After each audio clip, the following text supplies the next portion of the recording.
Hello, dear student. Welcome you all here in my channel. I am Ankita Singh, and this is the first lecture of chapter first of microeconomics. The first chapter of microeconomics is economics and economy. Dear student, ये first chapter है microeconomics का और हम इस chapter में पढ़ेंगे कि economics क्या होती है और इकॉनमी क्या होती है और इसके बहुत सारे टर्म्स और इस चैप्टर का पूरा ये चैप्टर किस पे बेस्ड है उसके बारे में हम पढ़ेंगे इस वीडियो में। सो डियर स्टूडेंट, आप मेरे साथ जुड़े रहिए, मेरे चैनल को सब्सक्राइब करिए, लाइक करिए, शेयर करिए, कमेंट करिए और पूरा वीडियो वॉच करिए ताकि आपको पूरे वीडियो अच्छे से समझ में आ जाए चैप्टर किस पे बेस्ड है, कैसा है ये चैप्टर। क्योंकि ये न्यू सब्जेक्ट है आपके लिए, तो इसको स्टार्टिंग से पढ़ना बहुत ज़्यादा ही ज़रूरी है, otherwise you may lost everything. Okay, so आपको अच्छे से इस चैप्टर को पढ़ना समझना होगा, तभी आप आगे के चैप्टर भी समझ सकते हैं। ये फर्स्ट लेक्चर है चैप्टर फर्स्ट का, इसीलिए आपको इसे अच्छे से समझना पड़ेगा ताकि आगे के चैप्टर्स आप अच्छे से समझ सकें। इकोनॉमिक्स एक ऐसी ब्रांच है नॉलेज की जो कि ह्यूमन स्टडी करते हैं और इसमें ये जो एक ब्रांच है इसमें जो उनकी वेल्थ है, उनकी अनलिमिटेड वांट्स को सेटिस्फाइड किया जाता है। अनलिमिटेड उनकी वांट्स है उसको बताया जाता है, उनकी वेल्थ मैक्सिमाइजेशन कैसे हो सकती है ये बताया जाता है। इकोनॉमिक्स को हम धन का विज्ञान भी कहते हैं। It is a science of wealth. According to the father of economics, Adam Smith, economics is a science of wealth. ये धन का विज्ञान है। तो यहाँ पे हम इस सब्जेक्ट में हम पढ़ेंगे इकोनॉमिक्स जो है ये किस तरह से लोग अपनी वांट्स को सेटिस्फाइड कर सकते हैं, अपनी वेल्थ को कैसे मैक्सिमाइज कर सकते हैं, उसी से रिलेटेड है ये सब्जेक्ट और हम यही पढ़ेंगे। इकोनॉमिक्स की एक डेफिनेशन हम देख लेते हैं, आप लोग इसको नोटेड डाउन करते चलिए जो मैं बोल रही हूँ। मैं स्लोली बोलूँगी ताकि आप अपनी डेफिनेशन को अच्छे से नोट कर सकें।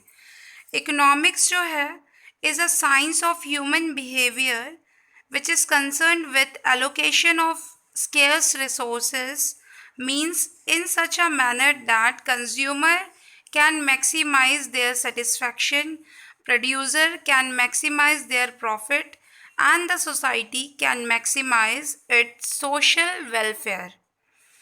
इकोनॉमिक्स एक ऐसा ह्यूमन बिहेवियर है जो कि कंसर्न होता है किससे? एलोकेशन ऑफ स्केर्स से। ये जो रिसोर्सेस हैं जो थोड़े बहुत लिमिटेड रिसोर्सेस है, स्केर्स रिसोर्सेस, लिमिटेड रिसोर्सेस जो हैं उनको इस तरह से यूटिलाइज करें जिससे कंज्यूमर अपना सेटिस्फैक्शन मतलब अपना संतोष को मैक्सिमाइज कर सके, कंज्यूमर अपने सेटिस्फाइड हो सके और प्रोड्यूसर जो है वो अपने प्रॉफिट को मैक्सिमाइज कर सके और सोसाइटी अपने सोशल वेलफेयर को भी मैक्सिमाइज करे। तो ये जो है ये इकोनॉमिक्स कहलाता है। जितने आपके पास चीज़ें मौजूद हैं, ऑप्टिमम यूटिलाइजेशन ऑफ रिसोर्सेज, जितनी लिमिटेड रिसोर्सेज मौजूद हैं उन रिसोर्सेज का ऑप्टिमल यूटिलाइजेशन, न्यूनतम यूटिलाइजेशन करना और उससे अपनी नीड्स को सेटिस्फाइड करना। यहाँ हमने देखा कि कंज्यूमर भी अपने नीड्स को सेटिस्फाइड करता है, प्रोड्यूसर भी अपने प्रॉफिट को मैक्सिमाइज करता है और सोसाइटी अपने सोशल वेलफेयर को इंक्रीज करती है। तो इसे कहते हैं इकोनॉमिक्स। अब इकॉनमी, ये दो अलग अलग वर्ड हैं। इकोनॉमिक्स अलग है, अर्थशास्त्र को कहते हैं। इकॉनमी ये अर्थव्यवस्था है, ये अलग है। इकॉनमी क्या होती है उसकी डेफिनेशन भी आप नोट कर लीजिए। Economy is a system by which people of an area earn their living. Economy एक ऐसा सिस्टम होता है जहाँ लोग अपनी लाइवलीहुड को अर्न करते हैं। ओके, अर्थव्यवस्था को इकॉनमी कहते हैं। तो ये हो गया इस चैप्टर के जो इस चैप्टर जिस बारे में है उसके बारे में ये आपको मैंने डेफिनेशन बताया, इकोनॉमिक्स क्या होता है, इकॉनमी क्या होता है। अब चलते हैं आगे। हमने यहाँ देखा कि इकोनॉमिक्स की डेफिनेशन क्या थी। आप चाहें तो इसको नोट इट डाउन करते चल सकते हैं, आपकी स्क्रीन पे दिख रही है वो डेफिनेशन, आप इसे अच्छे से नोट कर लीजिए। अब आगे हम देखते हैं कि इसमें एक वर्ड आया स्केयर्स। स्केयर्स ये जो वर्ड है स्केयर्स, इसका क्या मतलब होता है। स्केयर्स एक जो वर्ड है वो स्केयरसिटी से लिया, स्केयर्स जो वर्ड है वो स्केयरसिटी से लिया गया है। स्केयरसिटी की डेफिनेशन देखिए, आपको स्क्रीन पे दिख रही होगी। ये डेफिनेशन आप नोट कर सकते हैं। स्केयरसिटी का मतलब होता है it refers to the situation when what you have is less than what you wish to have. In other words scarcity implies a situation when supply of resources is less than the demand of resources. In short हम scarcity को कह सकते हैं कि कमी, किसी चीज़ की कमी, लिमिटेडनेस, किसी चीज़ की कमी या किसी चीज़ का लिमिटेडनेस स्केयरसिटी है। तो ये हमें बताता है कि चीज़ें लेस है, लेकिन उन लेस चीज़ों से ही हमें अपने आप को सेटिस्फाइड करना है, ज़्यादा से ज़्यादा प्रोड्यूस करना है। तो ये स्केर्सिटी जो है वो कमी से रिलेटेड है। जो जितनी चीज़ें आपको चाहिए, रिसोर्सेज जितने आपको चाहिए उससे कम वो अवेलेबल हो, तो ये होता है स्केर्सिटी। एक और वर्ड आता है हमें इकोनॉमिक्स में जो बहुत इम्पॉर्टेंट है, चॉइस। चॉइस क्या है, जैसे चॉइस जो वर्ड होती है इसका मतलब क्या, इसकी डेफिनेशन देखिए यहाँ दिया हुआ है। Choice refers to the process of selection from available limited alternative. It emerges because resource are scarce, resource can be allocated to alternative uses. Choices क्या होती है, चॉइस मतलब सिलेक्शन ही होता है, obviously we know this. But जो choice है वो यहाँ पे क्या देखना चाहिए इकोनॉमिक्स में, जैसे कि स्केर्सिटी ऑफ रिसोर्सेस है, रिसोर्स हमारे स्केर्स हैं, तो हमें ये चॉइस किस मुद्दे पे आती है। एक तो रिसोर्सेस को सिलेक्ट करने के मुद्दे पे आती है, दूसरी चीज़ जो आप रिसोर्स सिलेक्ट कर रहे हैं उसको उसको अच्छे से उसका अल्टरनेटिव यूजेस उसको देख सकें। जैसे कि कोई भी रिसोर्सेस जो है उसका अल्टरनेट यूज़ भी हो, तो ये भी हमें ऐसे चीज़ों को सिलेक्ट करना जिसके बहुत सारे अल्टरनेटिव यूजेस हो, तो ये बताता है चॉइस। ओके, तो चॉइस का मतलब है डिसीजन मेकिंग। और जो भी चीज़ हमारे पास लिमिटेड रिसोर्सेज मौजूद हैं उसको इस तरह से कंज्यूमर कंज्यूम करे जिससे उसका सेटिस्फेक्शन मैक्सिमाइज हो और प्रोड्यूसर की वेल्थ मैक्सिमाइज हो और सोसाइटी की सोशल वेलफेयर को मैक्सिमाइज कर सके। तो जो भी रिसोर्स यूज़ करे उसका सिलेक्शन बहुत ही इंटेलिजेंसली होना चाहिए, जिससे उससे हम बहुत सारी चीज़ें, मतलब कि उससे अल्टरनेटिव यूजेस हम उसके यूज़ कर सकें, उसको अल्टरनेट तरीके से बार बार उसको यूज़ कर सकें। चलिए अब आगे हम देखते हैं इकोनॉमिक्स जो है। इकोनॉमिक्स में दो पार्ट्स होते हैं, एक माइक्रो इकोनॉमिक्स और एक मैक्रो इकोनॉमिक्स। माइक्रो इकोनॉमिक्स जो है वो हम 11th क्लास में पढ़ रहे हैं, इकोनॉमिक्स में इंक्लूड है, मैंने कल आपको बताया था इंट्रोडक्टरी लेक्चर में। तो माइक्रो इकोनॉमिक्स जो है वो हम इस क्लास में पढ़ेंगे 11th क्लास में, और जो माइक्रो इकोनॉमिक्स हम 11th क्लास में पढ़ेंगे और मैक्रो इकोनॉमिक्स जो है वो हम 12th क्लास में पढ़ेंगे। तो यहाँ पे हम ये देख लेते हैं कि माइक्रो इकोनॉमिक्स क्या होती है और मैक्रो इकोनॉमिक्स क्या होती है। आपके स्क्रीन पे आपको दिख रहा होगा कि माइक्रो इकोनॉमिक्स और मैक्रो इकोनॉमिक्स होती क्या है। इसके बारे में हम लोग फटाफट से एक डिफरेंस पढ़ लेते हैं। माइक्रो इकोनॉमिक्स जो होता है वो स्टडी करती है इकोनॉमिक प्रॉब्लम्स से रिलेटेड, मतलब इंडिविजुअल प्रॉब्लम से रिलेटेड एक इंडिविजुअल स्टडी करती है। और मैक्रो इकोनॉमिक्स क्या होती है, मैक्रो इकोनॉमिक्स एक लार्ज नंबर पे लार्ज लेवल पे स्टडी करती है। जैसे कि माइक्रो इकोनॉमिक्स जैसा वर्ड है, माइक्रो की स्पेलिंग होती है MICRO माइक्रो, और मैक्रो की स्पेलिंग है MACRO मैक्रो। ये जो माइक्रो है, ये जो वर्ड है ये ग्रीक वर्ड से लिया गया है। ग्रीक वर्ड कौन सा, माइक्रोस। उससे लिया गया है। इस वर्ड में, इस वर्ड का मतलब होता है स्मॉल, टाइनी। और मैक्रो जो है ये भी ग्रीक वर्ड से लिया गया है, मैक्रोज। इसका मतलब होता है large, whole, study of a large. और माइक्रो का मतलब होता है स्टडी ऑफ स्मॉल। तो यहाँ पे जो माइक्रो होता है ये छोटी चीज़ों के बारे में स्टडी करता है, मैक्रो जो है वो लार्ज चीज़ों के बारे में स्टडी करता है।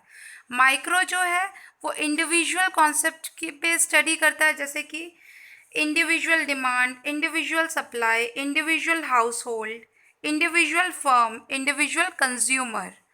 और ये जो मैक्रो है ये स्टडी करता है लार्ज के बारे में, होल के बारे में, जैसे नेशनल इनकम, एम्प्लॉयमेंट, ये पूरी कंट्री के लोगों को कैलकुलेट करता है। माइक्रो में सिर्फ एक पर्सन, एक लिमिटेड चीज़ों की स्टडी होती है। तो ये हो गया आपका कि माइक्रो और मैक्रो के बीच में क्या डिफरेंस है, क्या होता है माइक्रो और क्या होता है मैक्रो, ये हमने पढ़ा। अब चलिए जल्दी से देख लेते हैं कि इकोनॉमिक्स जो है वो टू सेंसेस में होती है, जैसे कि पॉजिटिव इकोनॉमिक्स और नॉर्मेटिव इकोनॉमिक्स। पॉजिटिव इकोनॉमिक्स क्या होती है? पॉजिटिव इकोनॉमिक्स वो इकोनॉमिक्स होती है जो डील करती है इश्यूज़, जो भी इश्यूज, जो मुद्दे होते हैं पास्ट, प्रेजेंट और फ्यूचर्स के, उस पे डिपेंड करती है, उन इश्यूज पे बात करती है। नॉर्मेटिव इकोनॉमिक्स वो होती है जो डील करती है ओपिनियंस में, अर्थशास्त्रियों के ओपिनियंस में डिपेंड करती है। उनके ओपिनियंस, उनकी राय इकोनॉमिक्स प्रॉब्लम्स के टूवर्ड्स क्या है उस पर डिपेंड करती है। तो यहाँ पे हमने देखा इकोनॉमिक्स जो है वो पॉजिटिव भी होती है और क्या होती है, नॉर्मेटिव भी। आप इसको नोट डाउन भी करते चल सकते हैं।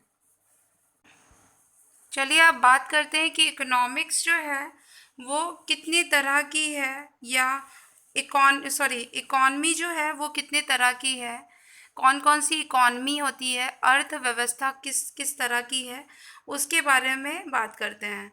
एक इकॉनमी जो है वो 3 टाइप्स की होती है, control and centrally planned economy, free economy और मार्केट इकॉनमी, और तीसरी होती है मिक्स्ड इकॉनमी।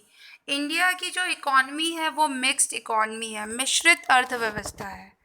मिश्रित अर्थव्यवस्था का मतलब है यहाँ पे पूंजीपति, प्राइवेटाइजेशन दोनों ही इन्वॉल्व है, मतलब कि फ्री भी है और सेंट्रली प्लान्ड इकॉनमी भी इन्वॉल्व है।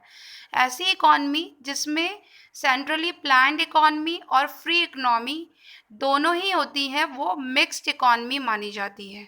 तो इंडिया जो है यहाँ पे सेंट्रली प्लान्ड इकॉनमी भी है और मिक्स्ड इकॉनमी भी है। सेंट्रली प्लान्ड इकॉनमी मीन्स कि सेंट्रल इसको प्लान करती है, गवर्नमेंट के द्वारा कंट्रोल हो रही है, और मतलब कि पब्लिक भी है प्राइवेट भी है। तो इंडिया में प्राइवेटाइजेशन भी है, पब्लिकाइजेशन भी है। पब्लिक मतलब गवर्नमेंट से रिलेटेड चीज़ें भी वर्क करती हैं और प्राइवेट भी है, दोनों का इन्वॉल्वमेंट है। इसीलिए इंडिया को मिक्स्ड इकॉनमी भी कहते हैं। अलग अलग देशों की इकॉनमी अलग अलग तरह की होती है। हमारे देश में मिक्स्ड इकॉनमी रन करती है, मतलब कि सरकारी काम भी है और प्राइवेट दोनों ही इन्वॉल्व हैं, पब्लिक एंड प्राइवेट दोनों ही इन्वॉल्व होते हैं। इसमें हम लोग इसकी जो डिफरेंस बिटवीन है ये बहुत इम्पॉर्टेंट है, ये आता है, आप इसके डिफरेंस बिटवीन को अच्छे से पढ़ लीजिए, समझ लीजिए। जैसे कि इकॉनमी की अगर हम बात करें तो मार्केट इकॉनमी जो होती है, मार्केट इकॉनमी की डेफिनेशन मैं आपको बता दे रही हूँ, आप उसको नोट इट डाउन कर सकते हैं। मार्केट इकॉनमी एक ऐसी इकॉनमी होती है जो फ्री इकॉनमी होती है, ठीक है, और यहाँ की जितनी एक्टिविटी है वो कंट्रोल होती है मार्केट फोर्सेस के द्वारा, मतलब कि डिमांड और सप्लाई के द्वारा। मार्केट में जो फोर्स होते हैं, डिमांड का मतलब मांग करना, और सप्लाई का मतलब उसकी पूर्ति, ठीक है। तो ये जो फ्री इकॉनमी है या मार्केट इकॉनमी है वो डिमांड एंड सप्लाई के मोड पे वर्क करती है, उसके हिसाब से वो कंट्रोल की जाती है। देन सेंट्रली प्लान्ड इकॉनमी जो होती है वो एक ऐसी इकॉनमी है जो कि कंट्रोल होती है सम सेंट्रल अथॉरिटी और द गवर्नमेंट। ये सरकार के द्वारा कंट्रोल की जाती है, इसी को सेंट्रली प्लान्ड इकॉनमी कहते हैं या कंट्रोल इकॉनमी कहते हैं। मिक्स्ड इकॉनमी वो इकॉनमी होती है जो कि सारी एक्टिविटी जिसमें गवर्न की जाती है, किसके द्वारा? Market forces, but regulated by the government. तो ये जो है ये मिक्स्ड इकॉनमी होती है। इसमें जो एक्टिविटीज़ है, जितनी भी चीज़ें हैं, इकोनॉमिक एक्टिविटीज़ है, वो मार्केट फोर्सेस पे डिपेंड करती है, लेकिन वो रेगुलेट किसके द्वारा होती है? सरकार के द्वारा, गवर्नमेंट के द्वारा। इसीलिए इसमें दोनों का इन्वॉल्वमेंट होता है, इसीलिए इसको मिक्स्ड इकॉनमी कहते हैं। मिक्स्ड इकॉनमी जैसे कि इंडिया की इकॉनमी है। तो डियर स्टूडेंट, इस चैप्टर में बस यही था, इकॉनमी और इकोनॉमिक्स। इकोनॉमिक्स क्या होता है, इकॉनमी क्या होती है। हमने इस चैप्टर में पढ़ा इकोनॉमिक्स की डेफिनेशन, इकोनॉमिक्स होता क्या है, कुछ टर्म्स के बारे में हमने पढ़ा, स्केर्सिटी क्या होती है, चॉइस क्या होती है, इकोनॉमिक्स और मैक्रो इकोनॉमिक्स और माइक्रो इकोनॉमिक्स के बारे में हमने पढ़ा, इन दोनों के डिफरेंसेस हमने देखे। साथ ही साथ इकोनॉमिक्स जो है वो इकोनॉमिक्स के टू मोड्स हैं, जैसे कि पॉजिटिव और नॉर्मेटिव, इसके बारे में हमने पढ़ा। देन हमने ये पढ़ा कि इकॉनमी क्या होती है, इकॉनमी होती क्या है, इकॉनमी के बारे में हमने पढ़ा कि इकॉनमी कितनी तरह की होती है। इकोनॉमिक्स और इकॉनमी दोनों ही अलग अलग वर्ड्स हैं। इकोनॉमिक्स का मतलब होता है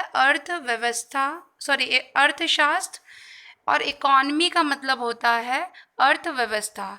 इकॉनमी ECONOMY, इकॉनमी का मतलब होता है अर्थव्यवस्था, और इकोनॉमिक्स ECONOMICS का मतलब होता है अर्थशास्त्र। तो इनके बारे में भी हमने पढ़ा कि कितने डिफरेंट तरह की इकॉनमी होती है। 3 टाइप्स की इकॉनमी होती है, market economy, centrally planned economy and mixed economy. So dear student, आप इस पूरे वीडियो को अच्छे से देखिएगा, मेरे साथ जुड़े रहिए ताकि आपको नेक्स्ट वीडियोस के अपडेट आपको मिलते रहें। मेरे साथ जुड़े रहिए, मेरे चैनल को सब्सक्राइब करिए, तभी आपको आगे के कॉन्सेप्ट क्लियर हो पाएंगे। और घर बैठे अच्छे से पढ़ाई करिए, वॉच करिए मेरे वीडियोस को, शेयर, लाइक और कमेंट करिए, और वीडियो पूरा देखिए, अपनी प्रेजेंस यहाँ दर्ज कराइए। Thank you everyone, thank you for watching.